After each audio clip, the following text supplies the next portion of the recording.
বিয়ে হয়েছে এতদিন পর্যন্ত তো আমার শ্বশুরের সাথে আমার একটা তর্ক লাগেনি, বরঞ্চ বাবা সবসময় আমাকে মেয়ের চোখে দেখে।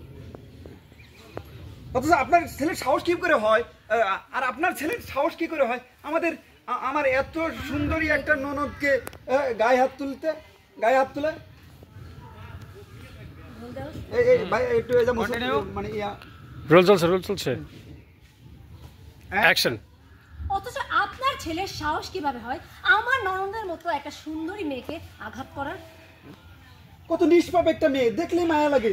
ওর হাত কিভাবে সামনের দিকে আসে ওকে মারার জন্য? কত নিষ্পাপ একটা মেয়ে, দেখলেই তো মায়া লাগে। অথচ আপনার ছেলে কি নির্মম ভাবে ওর গায়ে হাতটা তুলেছে। দাঁড়াও, আরেকবার অ্যাকশন। কত সুন্দর একটা মেয়ে, নিষ্পাপ চেহারা, অথচ আপনার ছেলে ওর গায়ে হাত তুলেছে।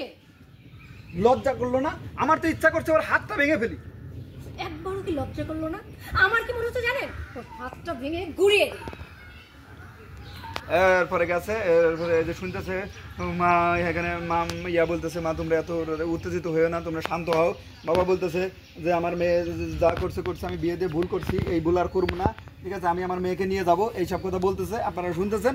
এরপরে রিমন ভাই বলেন যে বোন তোর আর এই বাড়িতে থাকার কোনো দরকার নাই, তুই আমাদের সাথে চল, ঠিক আছে, তোর দরকার হয় আমি এর থেকে ভালো ঘরে বিয়ে দেবো, তবু এই জানোয়ারের ঘরে তোকে রাখবো না। একসাথে লতা বোন আমার শোন, তোর এই বাড়িতে থাকার দরকার নেই, তুই আমাদের সাথে চল, দরকার পড়লে তোকে এর থেকে ভালো করে বিয়ে দেবো। হ্যাঁ যাবো। একশো।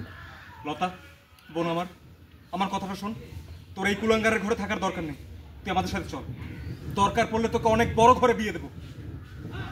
হ্যাঁ লতা, তোমার ভাই তো ঠিকই বলেছে, দরকার হয় তোমাকে এর থেকে হাজারো ভালো ঘরে আমরা বিয়ে দিব, তারপরেও এই বাড়িতে আর এক মুহূর্ত নয়, চলে সঙ্গে সাথে। এই বলছে গেছে গেছে গেছে গেছে গেছে এই গেল গেল গেল গেল গেল গেল গেল গেল গেল গেল গেল গেল গেল গেল তারপরে এই লাখ ডালাক দিয়ে চলে গেল। ঠিক আছে, পেছনাটা ল্যান্ডস্কেপ করার থেকে পোর্ট্রেট করলে ভালো। হ্যাঁ, আপনি ল্যান্ডস্কেপ